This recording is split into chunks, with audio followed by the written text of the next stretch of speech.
love to be standing there next to Ice Cube, and then people were like, oh, that legitimizes Boyce Watkins. That legitimizes Dr. Claude Anderson. That legitimizes people from the CBC. Because when you are having a meeting with the people of a person who, and for those who say, hey, Rap, see, you got to give him a chance. This is why I wouldn't give Donald Trump a chance, Knox. Our ancestor, former representative in Baltimore, his name is Elijah Cummings. Donald Trump won the election 4 years ago. Another one of our ancestors, John Lewis, said he told the whole black Congress, he told the whole Congress and the whole Democratic Senate, we not dealing with this dude. He did exactly what this jackass Mitch McConnell did, right? We ain't going to the inauguration. Elijah Cummings, our ancestor, he just recently transitioned. He said, yo, John, I know it's a boycott, but I want to try.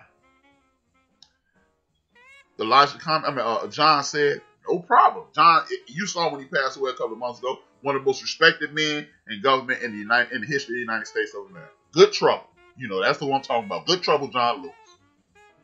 John said, go ahead, try, man. Not a problem. We ain't going to hold it against you. You trying to do what's best for the people. Our ancestor Elijah Cummings, when he met with Donald Trump proceeded to lie on this brother, excoriate him, put out a whole bunch of false narratives, just like he did with Ice Cube. And then now he got to clean the mud off his name nationally. The people in his district understand now he lying on John. But DJ Knox, had he known about it, he'd have been like, oh man, dude, on some sucker shit. If D Great would have heard about it, he's like, what's up with that? So, because they not living it, y'all not, we HRap hear about it, we looking at him crazy, like, what's up, man? You ain't even under the boycott. I was getting the seat at the table. But when you sitting at the table with the devil, you can never, only thing that you know is going to happen is something that is deceptive. That's the only thing that's going to happen. And that's why it's people that are disappointed. All Ice Cube has to do is align himself with some people who understand exactly what's going on, who are like-minded, and then he will get the respect of all the people who used to love and respect the hell out of him, and people like me who've relaxed, who've taken a deep breath, and fuck Ice Cube, they'll calm down and we'll go, okay, Cube, okay. You Cube, so you gonna get a pass, but I'm gonna need you to make up for that foul. I'm gonna need you to make up for that hole in the ball, J.R. Smith. You ain't lose the game, but we going into overtime. And that's how I'm looking at Cube. I don't want anybody to look at Cube, but I want Cube to look at the move and go, yeah, I could have did better than that.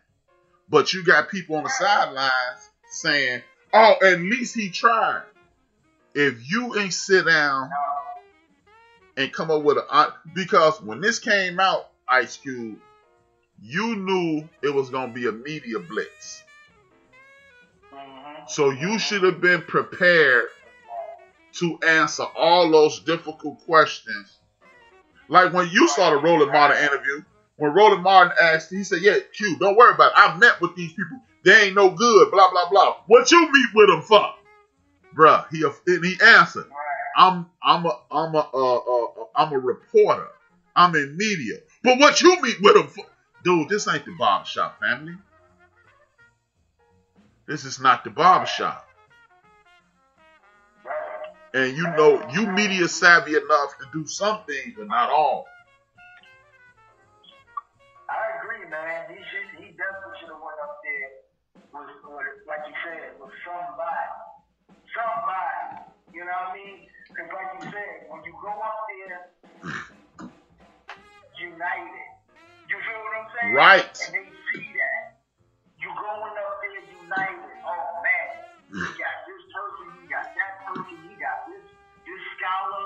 You know what I mean? You got a couple of female scholars. You got this person that's conscious and the way it was going. Now, what can you say that can possibly go over your head? did. You feel what I'm saying? Right. Now, each and everybody is going to catch the bullshit that somebody is talking about. Right. You know what I mean? So, but if you there by yourself and you got a campaign and campaign party, which is more than probably like 2 or 3 people, and you up there by yourself, everybody's hitting you with all this bullshit at once, where it's hard for you to even adjust this motherfucker. And all you hearing is whatever talk, and they gonna throw the smoke at you just to blow it up your ass real quick so they can back you the fuck off. You feel what I'm saying? Mm-hmm. Bottom line.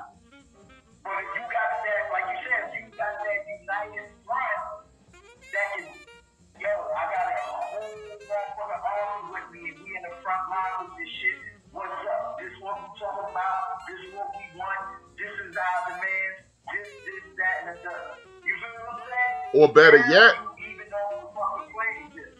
or better yet, that United Front would have said, no, that's not the meeting to take right now. Right. And then said, yo, we out. Come on, Q, we out. They ain't trying to hear what we yelling now. We got to go do what we got to do.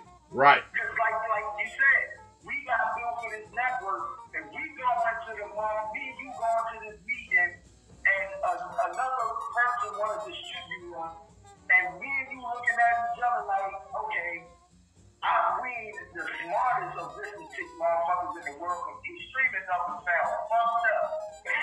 Right. Where we ain't, you know what I mean? And we know we work more than put in more time to build what we build. But these motherfuckers want to take what we got, nah, we good. You know what I mean? And Right. we gonna back off that table real quick. Right. You know what I mean? Well, Or Ice Cube even showed better sense in his younger days than he showed in regards to this. Jerry Heller approached him with a contract, and he went and got somebody who knew better. Right. So this is why people like myself, yourself, and others are disappointed. I'm not gonna lie. I was cussing, but I calmed down. And I didn't go to Twitter. You motherfucker. I didn't do that. Right. And so, Like you said, I wasn't so quick to, that's the only thing that I didn't like is like, oh, I keep selling out, this, that, and third. Well, and then he made him, he did some bullshit, yeah. But like you said, how many other artists that we love did some bullshit and we forgave them? right. So, Motherfucking Kanye sat there and had on this man's hat, shook his hand, posed pictures, white sat with him, everything. And motherfuckers still selling out concerts and shit. right. And Yeezy sneakers. Right. You It's know what I just, mean? So, like, come on. It's crazy, but bro, I'm gonna let you finish your show. I got the ears on feet. all right, man. It's all good. Thank you, Mad Knots. That's DJ Mad Knots, built for this network's own. Much love. Thank you for joining in, man.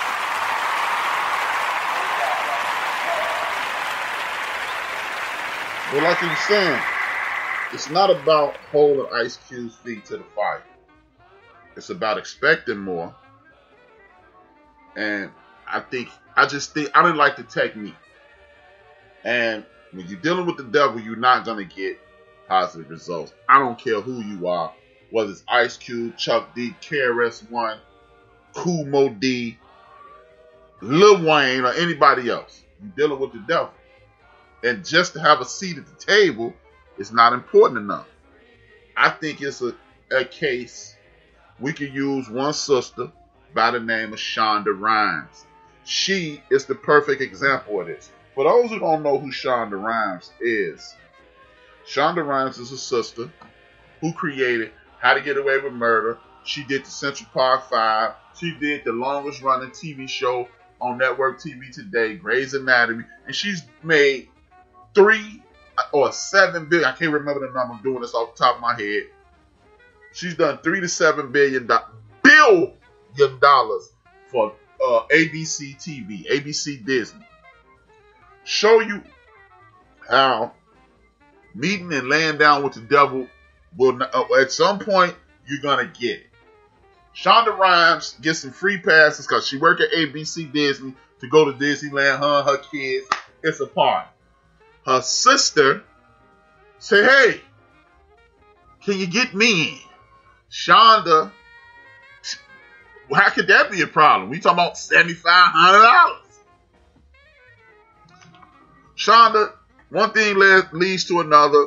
They kick upstairs to somebody else. They kick upstairs to somebody else. They kick upstairs to somebody else.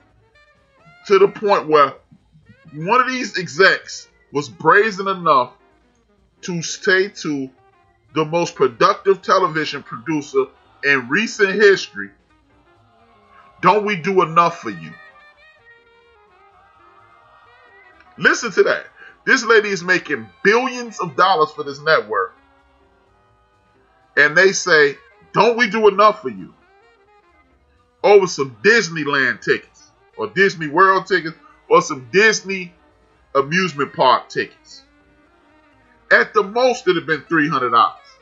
You can sit back and say, "Well, Shonda Rhimes is a millionaire. Why is she looking for something free?" The same reason if Michael Jordan called you right now and said, "Meet me at the airport," he can fly. You and Michael Jordan could fly to Oregon, where the Nike headquarters is, and you can walk up out of there with anything you want: sneakers, t-shirts, sweatpants, shorts, coats, hats, drawers, and whatever else Nike make. And you and Mike are not gonna pay for a dime, because when you are a valued employee, you get your way. And I think part of this whole situation with our brother Ice Cube, and I will call him my brother Ice Cube, and I'm sorry for being angry with you. I should have just held off. Even though the world didn't know this, I'm letting y'all know. I should have just looked at the situation and said, "I don't know, brother." But I did.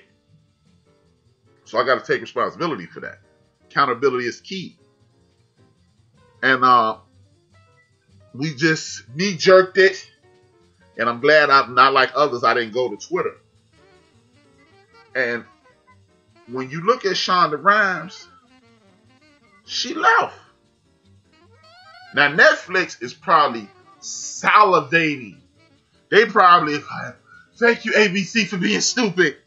Whew, we will get you." Hey, check this out. I bet you Netflix or NBC or CBS or whoever she do some more business with, it could be in our contract that we will give you amusement park tickets to come with us to anyone you want, and you can take anybody in your family you want to go. But see, when you think you're doing somebody a favor, even when they are making you relevant, that's how you treat them. And one of the things, the next thing I want to talk about is something me and my man Mad Knox just touched on. We got to stop talking. I said this on the show before, but it's paramount now.